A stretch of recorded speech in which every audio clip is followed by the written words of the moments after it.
રાજકોટ લોકમેળાને લઈને નાની મોટી રાઇડ્સવાળા તેમજ ગુજરાત એમ્યુઝમેન્ટ એસોસિએશન દ્વારા મેળાને લઈ રજૂઆત કરવામાં આવી હતી અને તંત્રએ નિયમો કડક કરતા એસોસિએશન દ્વારા અનેક સવાલો કરવામાં આવ્યા હતા.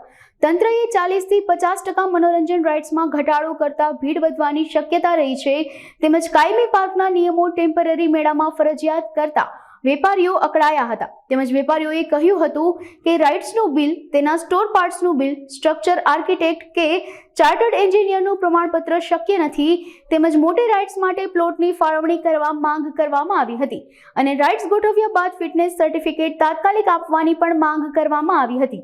ઓસોપી માટે એના નિયમ એવા છે કે સોલ ટેક્સ. હવે સોલ ટેક્સ એવી વસ્તુ છે કે જમીન આના યોગ્ય છે કે નહીં, તો એ જમીન અમે તો અત્યારે ભાડે રાખીએ છીએ. સમજો કે એક પ્લોટ વાઇઝ અમને આપવામાં આવે છે અને એક પ્લોટ ઉપર અગર જો અમે આ કરાવવા જાય સોલ ટેક્સ તો 20,000 રૂપિયાનો એમાં ખર્ચો છે. પછી છે એનડીટી રિપોર્ટ. કે એનડીટી રિપોર્ટ ક્યારે કરાવવાનો હોય કે જ્યારે કોઈ પણ વસ્તુ 5 કે 10 વર્ષ માટે એક જગ્યાએ લાગતી હોય તો એના માટે યોગ્ય છે. અમારે તો સમજો કે આ મેળામાંથી ઓલા મેળામાં બધા રિપોર્ટ થતા જ હોય છે. એટલે અમે તો સમજો કે ગુજરાત નહીં, ઓલ ઓવર ઇન્ડિયાની અંદર જેટલા સ્ટેટ છે ત્યાં ફરતા હોય અને અહીંયાના તમામ અધિકારીઓ, સૂક્ષ્મ અધિકારીઓ આને ઘડી ઘડી ચેક કરતા હોય છે. અને જો અમારી રાઇડ યોગ્ય ન હોય તો અમને બીજા મેળામાં પરમિશન જ નથી મળવાની. હજી હમણાં જે ટીઆરપી ગેમ ઝોનનો બનાવ બન્યો એ પેલા અમારા ચકડોળ ચાલુ જ હતા અને અહીંયા અમે બધા ફિટનેસ લીધા જ હતા. પણ જ્યારે જ્યારે કોઈ પણ આવો બનાવ બને છે, જેમ કે કાંકરિયા, પછી હરણીકાંડ, પછી આ ટીઆરપી ગેમ ઝોન, પછી ઝૂલતો પુલ, જ્યારે કોઈ પણ બનાવ આવો બને ત્યારે સમજો કે એનો જે કાયદો કડક બને તો એ અમારા માટે પણ બની જાય છે.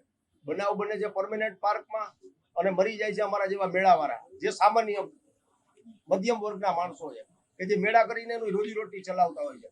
તો અમારે સરકારશ્રીમાં એવી એક રજૂઆત માનનીય મુખ્યમંત્રી સાહેબ તેમજ માનનીય ગૃહમંત્રી સાહેબ તેમજ માનનીય રાજકોટ કલેક્ટર સાહેબ અને પ્રાંત સાહેબ, એમને ખાલી એટલું મારે કહેવાનું છે કે એનડીટી રિપોર્ટ જે છે એ જો કોઈ 10 વર્ષથી લીઝ માટે લાગતું હોય કે જ્યાં 10 વર્ષથી સરકાર લીઝ આપતી હોય એના માટે છે. સોલ ટેસ્ટ એના માટે છે. અમે તો ભાડે જગ્યા રાખીએ છીએ અને સરકારશ્રી આ મેળો કરે છે કે નગરપાલિકા કરતી હોય તો એ સોલ ટેસ્ટ એ લોકો કરાવી લે. કારણ કે એ લોકો જગ્યા જ્યારે જોતા હોય કે અહીંયા મેળો લગાડવો ત્યારે એ જગ્યા એ મેળા માટે યોગ્ય છે કે નહીં એ લોકોએ પહેલા ચેક કરાવેલી જ હોય ને. અને અમે કરાવવા જાય તો પર રાઇડ દીઠ અમારે 20,000 નો ખર્ચો અને અમે આ એનડીટી રિપોર્ટ કરાવવા જાય તો આખો ચકડોળ, એનડીટી રિપોર્ટ એટલે આખો ચકડોળ તમારે ચેક કરાવવાનો હોય. આખો ચકડોળ તમે ચેક કરાવો એટલે ઓછામાં ઓછો 1.5 થી 2 લાખ રૂપિયાનો ખર્ચો આવે છે. બીજું કે સમજો કે હમણાં ટિકિટના ભાવ છે એ 40 રૂપિયા પાછા કરી દીધા તો એ 50 રૂપિયા હોય. જેમ પ્લોટની પ્રાઇસ વધે એમ 50 રૂપિયા હોય. બીજું કે અમે 2 પ્લોટ સાથે લીધા તો 3 રાઇડ લાગવી જોઈએ. અમારી સરકાર પાસે એવી માંગણી છે કે પેલા તો આ જે નિયમો બનાવેલા છે, જે નવી ઓસોપી આવી છે એની અંદરથી અમને 2 આ મુદ્દા વાત કરી દો. અમે એમ નથી કહેતા કે બધાય મુદ્દા અમને વાત કરી દો. એક તો એનડીટી રિપોર્ટ અને બીજો સોલ ટેસ્ટ. અને ત્રીજી વસ્તુ અમારી એ માંગણી છે કે એ લોકો એમ કહે કે ભાઈ તમારે અહીંયા ફાઉન્ડેશન ભરવાનું. તો કોઈ પણ ફાઉન્ડેશન જ્યારે તમે ભરો તો 5 દિવસ એ ફાઉન્ડેશન ખોદવામાં તમને લાગે પર રાઇડ અને 10 દિવસ એને સુકાવામાં લાગે. કોઈ પણ સ્ટ્રક્ચર તમે બીમ કોલમ ભરો ને એટલે એને 10 દિવસ પાણી પીવડાવો, એને જોવો. 10 દિવસ પછી અંદર જામી જાય. સમજો કે એ જામ્યા પછી તમે 10 દિવસ ઉપર એની ઉપર લોડ મૂકી શકો. 10 દિવસ પહેલા તમે લોડ મૂકો તો એ તો અંદરથી પોલું રહી જવાનું છે. એના કરતા અમે જે વર્ષોથી આ ચલાવીએ છીએ પરંપરાગત લાકડાના ગુટકા, કે લાકડાના ગુટકા કેવી વસ્તુ છે કે પ્રેશર આવે તો દબાય એટલે એનું કોઈ દિવસ બેલેન્સ બગડવાના ચાન્સ રહેતા નથી. અને આ 30 જણા મરી ગયા, 4 ચકડોળ તૂટી ગયા, આવો બનાવ ક્યાંય બન્યો નથી.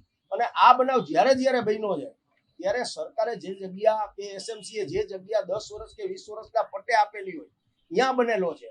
હજી સુધીના ઇતિહાસમાં તમે જુઓ કે કોઈ પણ મેળામાં ક્યાંય એવડો બનાવ બન્યો કે ભાઈ ચકડોળ તૂટી ગયું કે ઓલું તૂટી ગયું, એવો બનાવ બન્યો નથી. અને આ ટેસ્ટ છે ને કે જે 10 ને 20 વર્ષ માટે હોય ને એના માટે રાખે અને પરમેનન્ટ પાર્ક માટે રાખે. અમારા માટે કોઈ પણ કાયદામાં અમે એમ નથી કહેતા કે છૂટછાટ આપો અમને. અમે એવું કહેવા માંગીએ છીએ કે જે વસ્તુ અમારા માટે જરૂરી નથી અમને ન આપો. કારણ કે 5 દિવસમાં શું અમે એનડીટી રિપોર્ટ કરાવવા જશું, જમીનનો સોલ્ટ કરાવવા જશું કે બીમ કોલમ ભરશું? જે જગ્યા અમે રાખીએ તમે અમને 10 દિવસ પહેલા તો જગ્યા આપો છો ઓપ્શન પછી. તો 10 દિવસમાં શું અમે બીમ કોલમ ખોદાવશું અને એનું સ્ટ્રક્ચર બનાવશું કે શું એનડીટી રિપોર્ટ વાળા પાસે જાશું કે ભાઈ અમારો ખટારો આવ્યો, હવે તમે આને ચેક કરી લ્યો?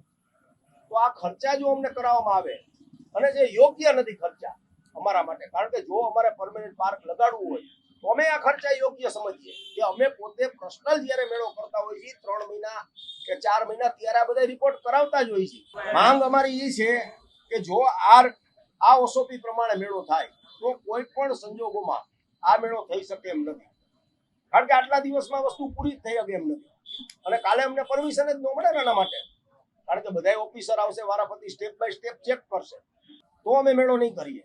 જો અમારી માંગ સ્વીકારવામાં નહીં આવે તો કોઈ રાઈટ ધારક, હું એક નહીં પણ ઓલ ઓવર ગુજરાતમાં જે મેળા થતા હોય એ બની થઈ શકશે નહીં.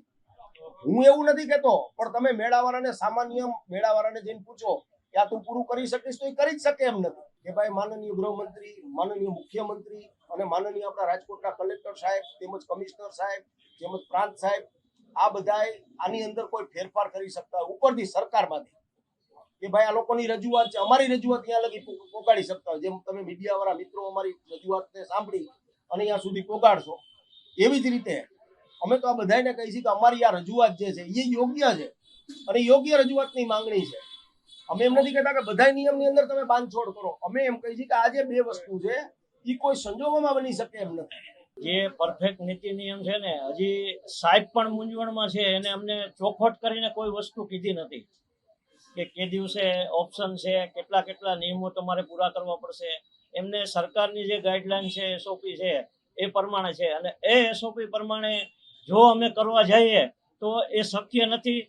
કોઈ પણ રાઈટ ધારક કે ઓર્ગેનાઇઝર આ જેટલી એસઓપીના જેટલા નિયમ છે ને એ પૂરા કરી શકે નહીં.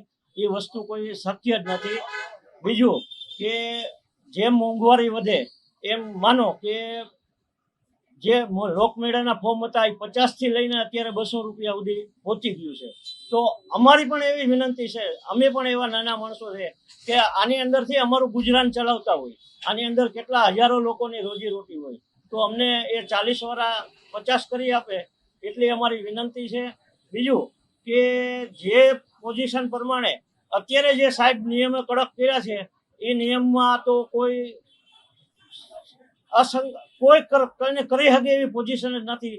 માટે સાહેબને વિચારણા કરી અને જે નિયમ રેગ્યુલર જે નિયમ છે એ નિયમ પ્રમાણે અમને મેળો કરવા આપે એટલી વિનંતી.